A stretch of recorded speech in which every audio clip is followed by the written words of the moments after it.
अस्सलाम वालेकुम व्यूअर, क्या हाल है? उम्मीद करना ना ठीक ठाक फिट फाट अल्लाह पाक दे फजल और करम नाल तुसा भी ठीक हो सो मैं भी ठीक हाँ। अज उस लाले दी जान दी स्पीड बहुत ज़्यादा सबको समझ वगैरह नहीं आनी पई।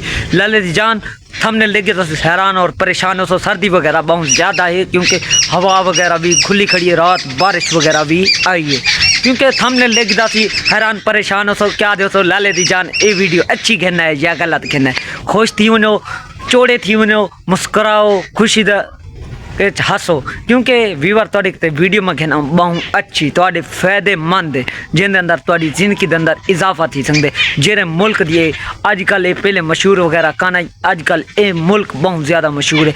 इतों की करंसी साढ़े पाकिस्तान को बहुत कई गुना कई हिस्से ज़्यादा है जिंदे अंदर उतों का 1 रुपया इतों का 854 रुपया पाकिस्तानी रुपीज़ बन रहे अज की जी करंसी चलती पई है क्योंकि हर बंदे को शौक होंगे आदे मैं भी ई मुल्क वना दौलत बढ़ावा, बैंक बैलेंस बढ़ावा, हर बंदे की ख्वाहिश होंगी क्योंकि ई मुल्क के पहले वीज़े वगैरह हैं बंद, हुण वीज़े वगैरह इंदे खुल गए। सन 2026 जिमें लगे ना नविया ऑफर आ गया, नवे चीज़ा आ गई जिमें सन 2026 लगते गड्डी नवी निकलती, सन 2026 लगते साल चेंज थी वाल मोटरसाइकिल नवे निकलते। इवें हर मुल्क भी इवें कोई ना कोई पुलिस वगैरह कोई कानून नवा कटे।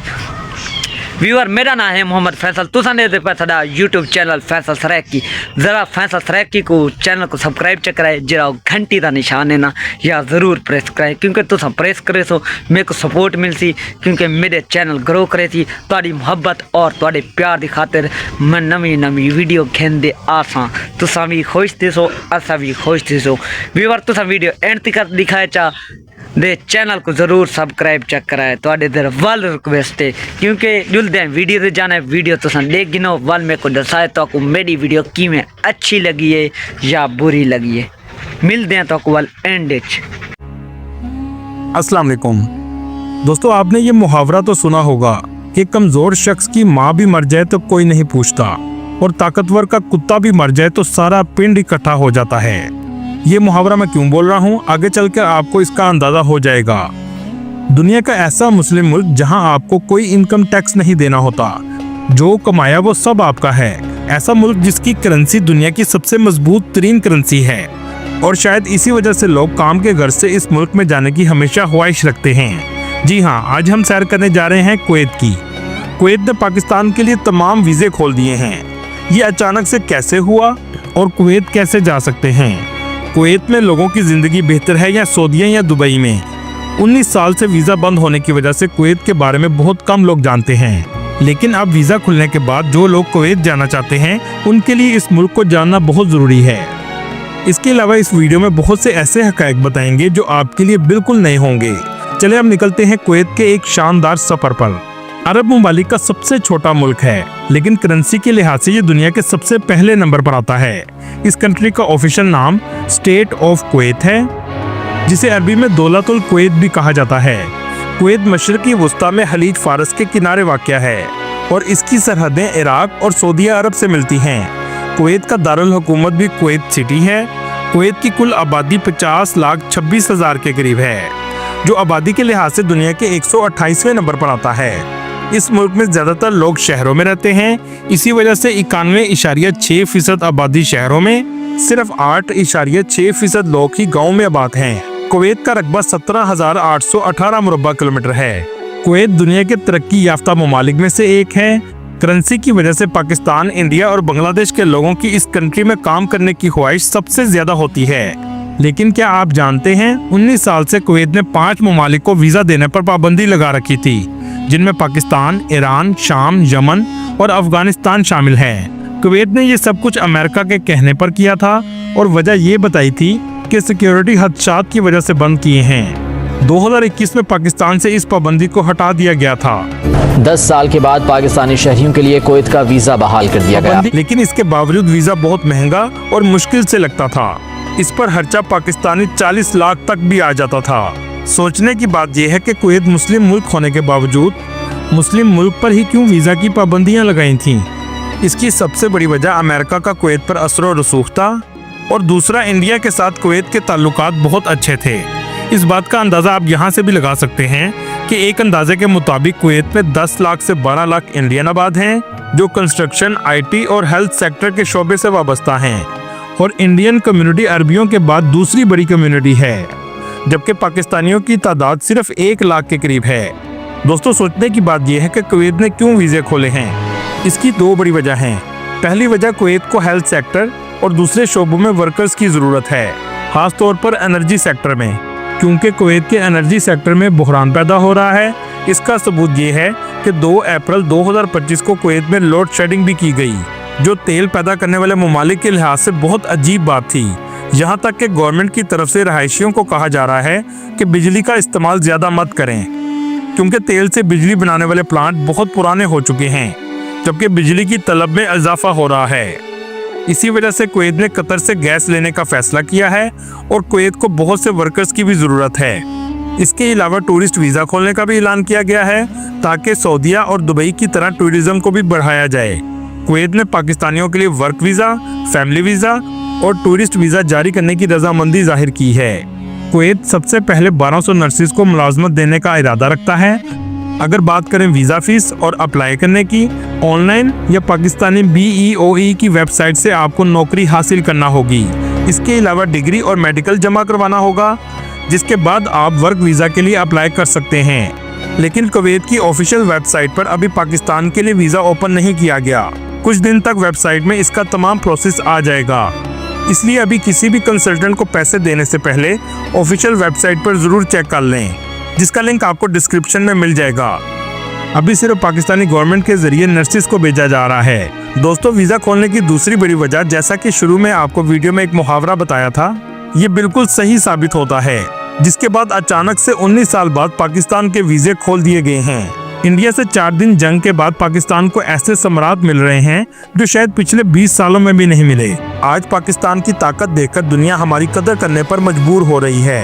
ट्रम्प भी आज तारीफें कर रहा है। Pakistani are brilliant people. दुनिया में आर्टिकल भी लिखे जा रहे हैं कि पाकिस्तान से इस जंग के बारे में सीखने की जरूरत है। और अब कुवैत से पाकिस्तान के लिए तमाम वीज़े खोल दिए गए हैं, क्योंकि अरब ममालिक भी जानते हैं कि आने वाले वक्त में इसराइल अरब ममालिक की तरफ ही हमला करने की कोशिश करेगा। और दुनिया के साथ साथ कुवैत को भी पाकिस्तानी दफाई ट्रेनिंग और शायद जहाज़ों की भी ज़रूरत पड़े। इसलिए मैं हमेशा कहता हूँ कि दुनिया में कोई मुल्क किसी का दोस्त नहीं होता। जब तक एक दूसरे से मफादात होते हैं, उसे दोस्ती का नाम दिया जाता है। दोस्तों, कुवैत में गर्मी भी बहुत ज़्यादा पड़ती है।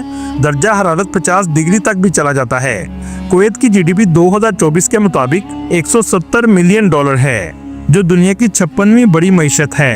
लेकिन जहां के लोगों की सालाना आमदनी GDP के लिहाज से $35,000 से $40,000 सालाना है, जबकि पाकिस्तान की सालाना औसत आमदनी $1,700 है। मतलब कुवैत में लोग लाखों कमाते हैं और ये आमदनी सऊदीया और दुबई से भी ज्यादा है। इसकी सबसे बड़ी वजह यह है कि आबादी कम है और मुल्क की आमदनी ज्यादा है, क्योंकि दुनिया के 7वें बड़े तेल के ज़खायर कुवैत में मौजूद हैं। और सबसे अच्छी बात यह है कि शहरियों से इनकम टैक्स नहीं लिया जाता।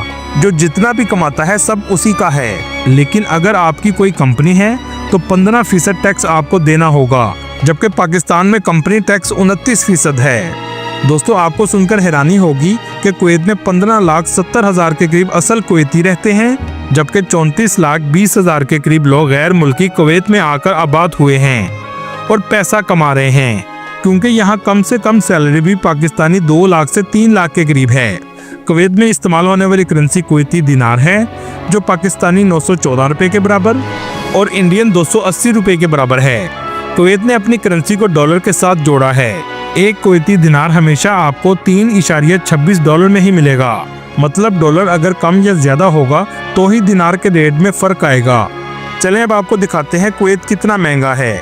अगर बात करें रहने की, तो 2 बेडरूम का अपार्टमेंट आपको 250 से 350 दिनार में मिलेगा, जिसमें 4 से 6 लोग आसानी से रह सकते हैं। 4 लोगों के खाने का खर्चा 150 दिनार तक आता है। घर के किराए में बिजली और पानी का बिल शामिल होता है। कुवैत में खाने से लेकर हर चीज इंपोर्ट की जाती है। इंडिया, पाकिस्तान और बांग्लादेश से सामान बड़ी तादाद में आता है। खाने पीने का सामान रोजाना की बुनियादों पर इंपोर्ट किया जाता है। कुवैत की अल फरोदा मार्केट में दुनिया भर की सब्जियां और फल आसानी से मिल जाते हैं। दोस्तों 50 लाख की आबादी वाले मुल्क में 30 लाख के करीब टूरिस्ट सालाना विजिट के लिए आते हैं। चलें अब आपको दिखाते हैं ये मुल्क कैसा है, इसके रस्म और रिवाज क्या हैं और लोगों की जिंदगी कैसी है। पाकिस्तान से इसकी फ़्लाइट 1,20,000 तक आसानी से मिल जाती है। कुवैत सिटी में इंटरनेशनल एयरपोर्ट मौजूद है जो दुनिया के खूबसूरत एयरपोर्ट्स में से एक है। अगर इसे ऊपर से देखेंगे तो एक अलग ही किस्म का डिज़ाइन आपको नज़र आएगा। कुवैत की 2 एयरलाइन हैं, एक कुवैत एयरवेज और दूसरी अल जजीरा है। कुवैत में शराब पर मुकम्मल तौर पर पाबंदी है। टैक्सी बुक करने के लिए आप करीम ऐप भी इस्तेमाल कर सकते हैं, लेकिन टैक्सी कुवैत में बहुत महंगी है।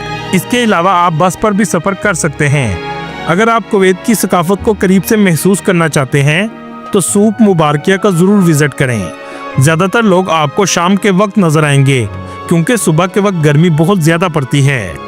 कुवैत में पेट्रोल पाकिस्तानी 100 रुपये का लीटर है, जो बाकी अरब ममालिक की निस्बत काफ़ी सस्ता है। यहाँ आपको ज़्यादा रौनक देखने को मिलेगी। बहुत से ट्रेडिशनल खानों के रेस्टोरेंट भी इस सूक में मौजूद हैं। मज़ेदार अरबिक फूड आपको आसानी से मिल जाता है। कुवैत की कौमी डिश मकबूस लहम है, जिसमें चावल, चिकन, मटन और फिश शामिल होती है। जो भी कुवैत आता है कुवैत टावर का ज़रूर विज़िट करता है। आप जब भी इंटरनेट पर कुवैत को सर्च करेंगे तो ये टावर आपको ज़रूर नज़र आएंगे। दोस्तों आपको सुनकर हैरानी होगी, 1979 में ये पानी की टैंकी थी और पानी स्टोर करने के लिए बनाया गया था, जो आज कुवैत का आइकन बन चुका है। इस टावर में जाने की टिकट 3 दिनार के करीब है। इस टावर के ऊपर से पूरे शहर का नज़ारा देखने लायक होता है। इस टावर के करीब ही करेंसी नोट की कश्तियाँ बनाकर लगाई गई हैं। कुवैत में पानी की कमी रहती थी, आज भी समुद्र के पानी को साफ करके पीने के काबिल बनाया जाता है। कुवैत में पानी महंगा है जबकि पेट्रोल बहुत सस्ता है। दोस्तों यहाँ आपको एक अहम बात बताता चलूँ, कुवैत पे साइबर क्राइम पर बहुत सख्त कानून मौजूद हैं। इंटरनेट पर गलत इंफॉर्मेशन फैलाने पर सख्त सजा दी जाती है और हमेशा के लिए ब्लैक लिस्ट भी कर दिया जाता है। कुवैत में दुबई की निस्बत फहाशी बहुत कम है। औरतें ज़्यादातर पूरे लिबास में नजर आएंगी। कुवैत के लोग बहुत मेहमान नवाज होते हैं। मेहमानों को कहवा बहुत प्यार से पेश करते हैं। सूक मुबारकिया में ही आप कुवैत की नाइट लाइफ का मजा ले सकते हैं। ये बाजार बहुत खूबसूरत है। रात का मंजर देखने लायक है। आज भी दुकानों का स्टाइल कदीम दौर का बनाया गया है। इतर और खजूरों की दुकानें आपको सबसे ज्यादा नजर आएंगी। इसी वजह से इस बाजार में खुशबू चारों तरफ रहती है। दुबई की तरह कुवैत सिटी में भी गोल्ड मार्केट मौजूद है। कुवैत के डाउनटाउन में जाने के बाद आपको ऐसे लगेगा जैसे आप यूरोप में हों। बुलंदो बाला इमारतें आपको हर जगह नजर आएंगी। हर तरफ रोशनी ही रोशनी नजर आएगी, जैसे दिन का समा हो। कुवैत सिटी में एवेन्यू मॉल सबसे ज्यादा फेमस है, जहां दुनिया के तमाम ब्रांड्स की शॉप्स मौजूद हैं। इस मॉल में कुदरती रोशनी का इस्तेमाल किया गया है। ये दुनिया का तीसरा बड़ा मॉल है, जिसका कुल रकबा 1,20,000 मुरब्बा मीटर है। बाहर से इस बिल्डिंग का डिजाइन भी बहुत मुनफरिद बनाया गया है। लेकिन आपको सुनकर हैरानी होगी, दुनिया का सबसे बड़ा मॉल ईरान में है, जो 1,95,000 मुरब्बा मीटर है। जब आप सूक मुबारकिया से निकलेंगे तो इसके करीब ही कुवैत की ग्रैंड मस्जिद मौजूद है, जो अंदर से भी बहुत खूबसूरत है। दोस्तों आपने मक्का के इमाम अब्दुल रहमान सुदैस की कुरान की तलावत तो सुनी होगी, जो बहुत खूबसूरत है। क्या आप जानते हैं दुनिया में सबसे ज्यादा यूट्यूब पर तलावत मिशारी राशिद की सुनी जाती है। अऊज़ु बिल्लाहि मिनश शैतानिर रजीम।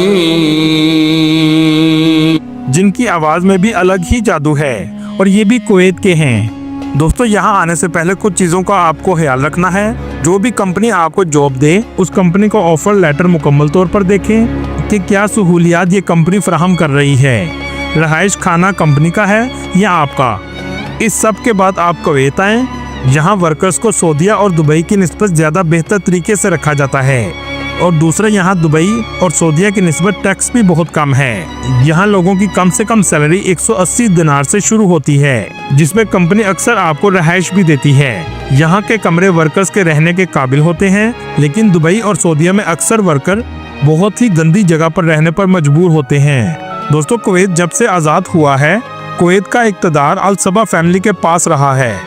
मुल्क के मौजूदा बादशाह शेख नवाफ अल अहमद जब्बार अल सबा हैं। अरब ममालिक में अल सबा फैमिली मालो दौलत के लिहाज से दूसरे नंबर पर है। पहले नंबर पर सऊदी शाही खानदान है, जिसकी दौलत 1.4 ट्रिलियन डॉलर है। और दूसरे नंबर पर कुवैती फैमिली है, जिसकी दौलत 360 बिलियन डॉलर है। दोस्तों इराक और सद्दाम हुसैन की पसमानदगी का सफर गल्फ वॉर से शुरू हुआ था। 1990 में इराक और कुवैत के दरमियान जंग हुई। 12 अगस्त 1990 को सद्दाम हुसैन ने कुवैत पर हमला किया। सद्दाम हुसैन ने कहा कुवैत के तेल पर इराक का हक है। इन दो मुस्लिम ममालिक की जंग से अमेरिका ने फायदा उठाया। इराक पर पाबंदियां लगा दी गईं और कुवैत में अपना असर और रसूख कायम कर लिया, जिसके बाद अमेरिका कुवैत से सस्ते दामों तेल लेता रहा। 1991 में कुवैत और अमेरिका ने मिलकर डेजर्ट स्टॉर्म के नाम से इराक पर हमला किया, जिसके बाद 20 से 25 हजार इराकी फौजी मारे गए। 28 फरवरी 1991 में ये जंग बंदी हुई और अमेरिका सिक्योरिटी के नाम पर कुवैत में आकर बैठ गया। अल्लाह ताला आपको बेहतर रिज़्क़ के मौक़े अता करे, आमीन। दोस्तों ये थी आज की हमारी इन्फॉर्मेटिव और दिलचस्प वीडियो। आपको वीडियो देख दियो सी, उम्मीद करें ना मेरी वीडियो बहुत अच्छी लगती है सी, क्योंकि यो सब वीडियो देखने को पहले तो सब मेरे चैनल फैसल सरेकी को सब्सक्राइब चेक कराए, जरा घंटी का निशान है उनको ज़रूर प्रेस कराए, एक अच्छा जिया कमेंट दी वजाए, वीडियो को शेयर कराए, लाइक कराए। मिलते हैं अगली वीडियो में। ओके, अल्लाह हाफिज़।